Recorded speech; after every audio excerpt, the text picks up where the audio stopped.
भगवान कपिल देव जी श्रीमद् भागवत में वर्णन करते हैं कि जो मेरे अनन्य भक्त हैं, सतत चिंतन करते हैं, वे मेरी रूप माधुरी की झांकी पाते हैं।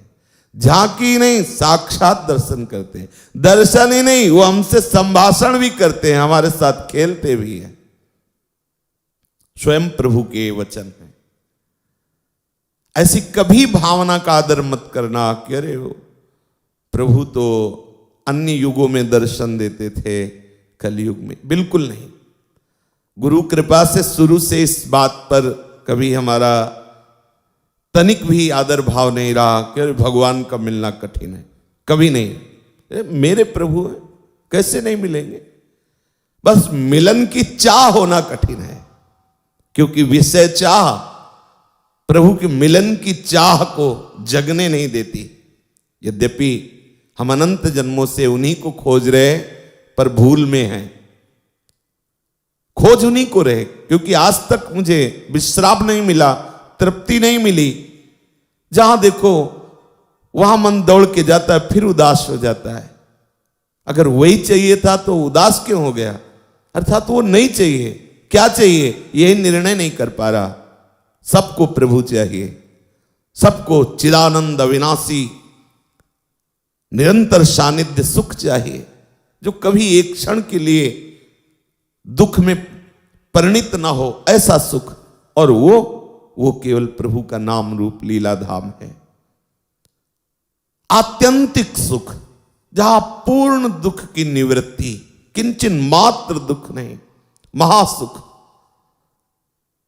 प्रभु मिलेंगे, निश्चित मिलेंगे।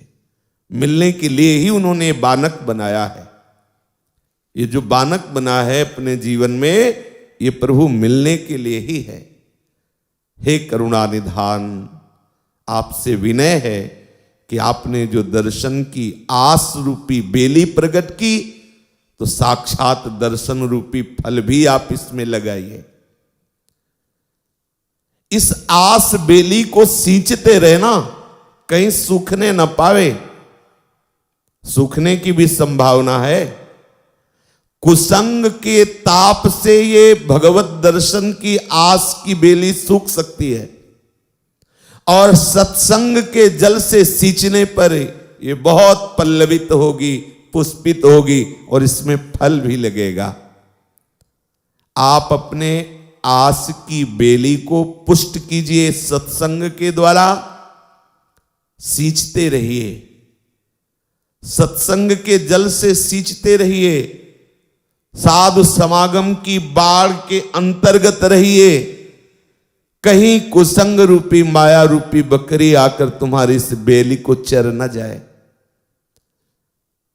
थोड़ा बढ़े, पुष्ट हो, जड़ नीके गहे, तो अगर कभी ऐसा कोई तो जो रही मुत्तम प्रकृति का कर सकत कुसंग, चंदन विष व्यापत नहीं लपटे रहत भुजंग।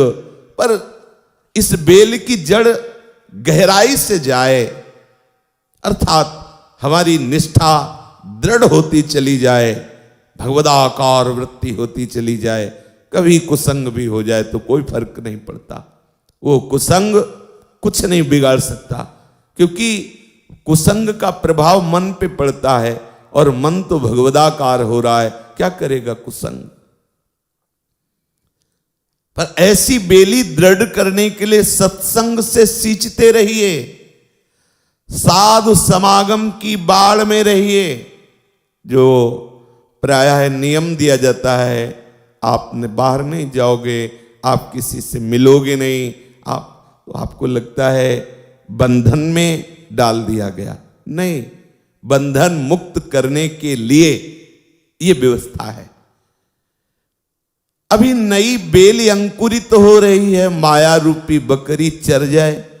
अच्छा, और पशु चरता है तो अंकुरण की संभावना रहती है, लेकिन बकरी जब चरती है तो डंठल तक चबा जाती है, अंकुरण की संभावना नहीं रहती।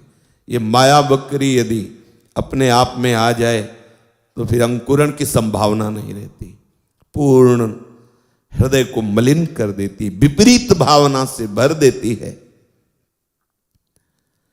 तो यह अभिलाष रहत मन नित है, प्राणनाथ मम आरति चित है।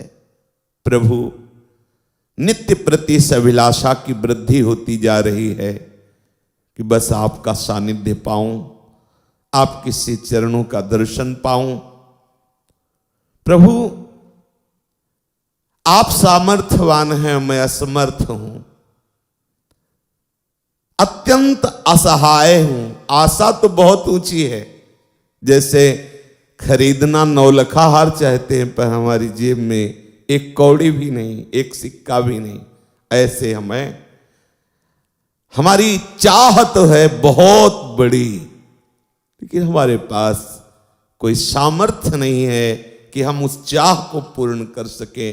अत्यंत असहाय एवं असमर्थ हूं और आप सर्व समर्थ उदार शिरोमणि हैं। आपने श्री चरणों की शरण प्रदान करी, शरणागति प्रदान करी। आपकी कीर्ति, आपकी महिमा अक्षुण्ण है, अनंत है। हे पुण्य श्लोक, हे अच्युत, आप अपनी तरफ देखिए। बहुत महिमामयी बात श्री वृंदावन दास चाचा जी कह रहे हैं। हमारी बात बन चुकी है क्योंकि आपने शरण में ले लिया है। अब आप हमारी तरफ मत देखिए, आप अपनी तरफ देखिए। आपकी महिमा कैसी है? पतित पावन है, अनाथों के नाथ हैं, उदार शिरोमणि है। संपूर्ण वेद और ब्रह्म ऋषि महात्मा जन आपकी कीर्ति का गान करते हैं और आप स्वयं अपने श्री मुख से कहते हैं, कोई कैसा भी हो मेरी शरण में आ जाए, मैं उससे धर्मात्मा बना देता हूं, महात्मा बना देता हूं। नाथ, अत्यंत असहाय समर्थ हूं, आप सर्वसमर्थ कीर्तिमान पुण्य श्लोक अपनी महिमा में स्थित है, कृपा करो। हो ब्रज दूल्हा नंद दुलारे, कब आई हो द्रग आगे प्यारे। हमारी प्यारी जू के दूल्हा प्राण प्यारे, कब हमारे नेत्र गोचर होगे, कब कृपा करोगे। कौन सा वो क्षण होगा जिस क्षण में मेरे नेत्र देख पाएंगे कि आप पधारे हैं। मेरा हृदय दुखित हो रहा है, दर्शन की अभिलाषा है, पर शर्त है दर्शन में। क्या है? मेरी इच्छा के अनुसार आप दर्शन दीजिए, क्योंकि आपके बहुत रूप हैं, बहुत अवतार हैं। मेरी जो मांग है, क्या मांग है? पहली मांग है कि आप दर्शन की जगह वृंदावन हो। दूसरी मांग है कि हमारी प्यारी जू की भुजाएं आपके कांधे पर विराजमान हो। कितनी चतुराई से मांग पूरी की जा रही। आप दर्शन के लिए जब राजी हो तो हमारी प्रार्थना है, ऐसा न करना कि आप मनमानी दर्शन दें। आपकी मनमानी नहीं चलेगी, मेरी मनमानी चलेगी। तो मानो पूछा कि वृंदावन दास जी आपके मन में क्या है? तो कहा कि पहली बात दर्शन का स्थान श्री वृंदावन की सघन कुंजे, अन्यत्र नहीं। हमारे नेत्रों को जो महासुख प्रदान करना चाहते हो तो वृंदावन की कुंज वीथियों में मनोमृणाल भूषण भूषित भुज श्याम अंश पर डारी, साथ में हमारी लाडली जो महाराज आपकी बाहुओं में बाहु मिलाए हुए, आपकी गलवहियां दिए हुए हों। आपके बहुत अवतार हैं, बहुत रूप हैं, अनंत महिमा है, पर हमारी जो मांग है निरखो प्रिया अंश गरबाही। एक एक शब्द महापुरुषों का हमारे लिए आदर्श है। एक एक शब्द हमें उसी पर चलना है। हमें भगवत साक्षात्कार करना है, पर कौन सा भगवत साक्षात्कार? गलवहियां दी हुई प्रिया प्रीतम। निकस कुंज ठाढ़े भये भुजा परस्पर अंश, श्री राधा वल्लभ मुख कमल निरख नयन हरिवंश। जिन प्रभु के दर्शन से शनकादि महर्षि जन ब्रह्म ऋषि जन आनंद मगन हो जाते हैं, हमारे रसिक जन बहुत सिकोड़ लेते हैं। बड़ा विचित्र रस है वृंदावन रस। आपको लगेगा कैसा। एक बार रसिक अनन्यमाल में प्रसंग आता है श्री हरिदास जी का कि वो संत दर्शन के लिए भ्रमण कर रहे थे तो देखा एक गाय को सिंह दबोचे हुए है और कोई उसकी अपराध जनित क्रिया नहीं है, क्योंकि सिंह का आहार निश्चित किया गया है, वो मांस भक्षण करने वाला है। तो ये पुकार पड़े, भजनानंदी महात्मा दया से द्रवित हुए पुकार पड़े, रुक जाओ। भजन में बड़ी सामर्थ्य होती है, बड़ी सामर्थ्य होती है। अब देखो कह दिया चल दो तो चबूतरा चल दिया। ये आज का समाज कैसे समझेगा। चबूतरे में बैठे हैं, जड़ चबूतरा चल दिया। भजन का एक बहुत बड़ा बल होता है। रुक गया सिंह, सिंह के समीप गए, कहा गाय को छोड़ दीजिए। सिंह ने कहा कि हमारा आहार है ये। हाँ ठीक है, मांस आहार है, मेरा मांस खा लीजिए। तो उसने कहा आप अपने शरीर की तरफ तो देखो, कृष्णतन शरीर सूख गया, हड्डी हड्डी, हमारे जबड़ों में मांस लगेगा? नहीं लगेगा, है ही नहीं। तो उनका हमारा पुत्र जवान है, मैं आदेश करूंगा, वो हमारी आज्ञा का उल्लंघन नहीं करेगा, मुझे समय दीजिए, मैं तुरंत जाता हूं, बस लेके आता हूं। भक्तों का भाव बड़ा विचित्र होता है। शीघ्रता पूर्वक आए, घर में पुत्र से कहा हम ऐसा वादा करके आए हैं, तुम्हारी राय क्या है? उनका हमारे अहोभाग्य। आजकल लड़का हो तो कहते कुएं में गिर जाके चाहे सिंह के आगे मर जाके, हम ये काहे को करें? अरे सीधे प्रणाम नहीं करते, समय पर उनको जो सेवा की वस्तुएं चाहिए वो नहीं देते, वयोवृद्ध चिल्लाते रहते, सुनते नहीं। बड़ा दुर्भाग्य प्रकट हो रहा है, बड़ा दुर्भाग्य है। उनका हमारा अहोभाग्य है कि आपकी आज्ञा का पालन करने के लिए शरीर समर्पित होगा, तुरंत चलिए। पिता पुत्र दोनों पहुंचे। वो तो भगवान की लीला थी, वैसे ही वो बैठा हुआ था। बड़ी जोर से सिंह गर्जना, भयावह, बिल्कुल भयभीत नहीं। जैसे जैसे नजदीक पहुंचते वैसे पंजों से धरती कुरोदते हुए और बहुत जोर से गर्जना, भय प्रदान करने वाली। अच्छे अच्छे के हृदय में भय आ जाता है जिस समय सिंह की दहाड़। नजदीक गए और उनका प्रभु पा लीजिए, हम दोनों आ गए। जब नहीं पाया तो दृष्टि डाली तो देखा शंख चक्र पद्म धारण किए हुए भगवान श्री हरि नारायण रूप में। बहुत सिकुड़ गए, क्योंकि रसिया नेत्र युगल दर्शन के। तो जब देखा तो जैसे रबड़ी पीने वाले को छाछ मीठी करके दे, तो वो भी है तो वही तत्व। ये वृंदावन का रस बहुत ही अलग है।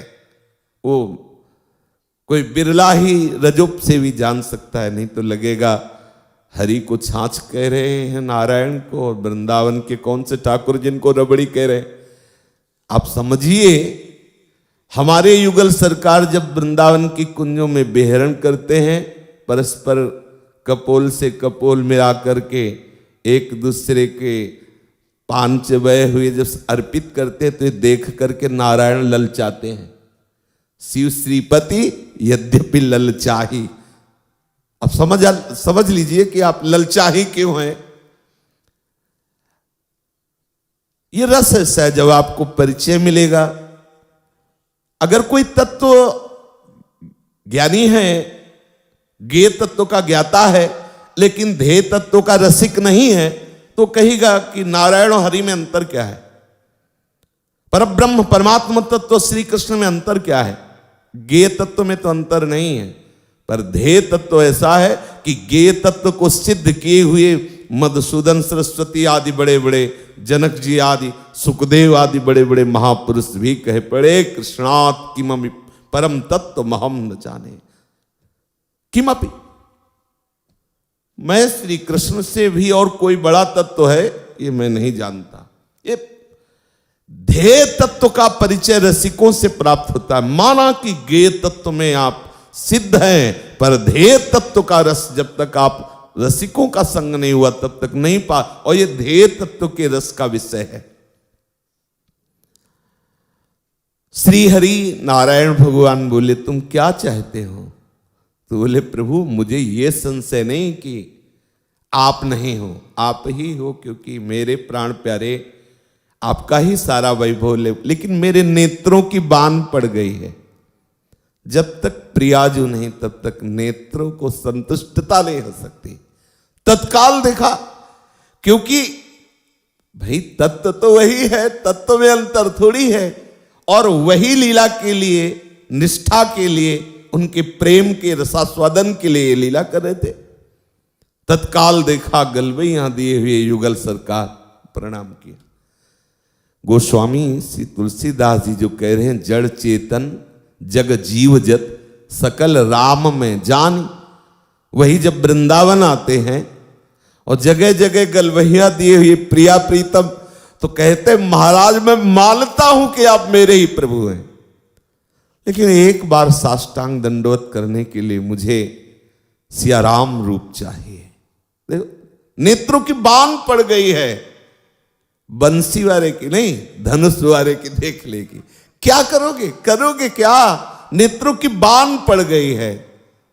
तो कत मुरली कत चंद्रिका कत गोपियन के साथ अपने जन के कारण श्री कृष्ण भय रघुनाथ। उसी समय प्रभु राम रूप में प्रकाशित हुए। तुलसीदास जी ने साष्टांग दंडवत की।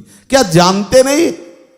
वो खुद रामचरितमानस में कह रहे कृष्ण तनय होई सुत तोरा। रामचरितमानस में तो लिखा, जान रहे हैं कि हमारे प्रभु का जब अवतार कृष्ण रूप में होगा तब एक काम तुम प्रद्युम्न के रूप में, उनके पुत्र के रूप में होते। उन्हीं की तो कलम से लिखी हुई बात है।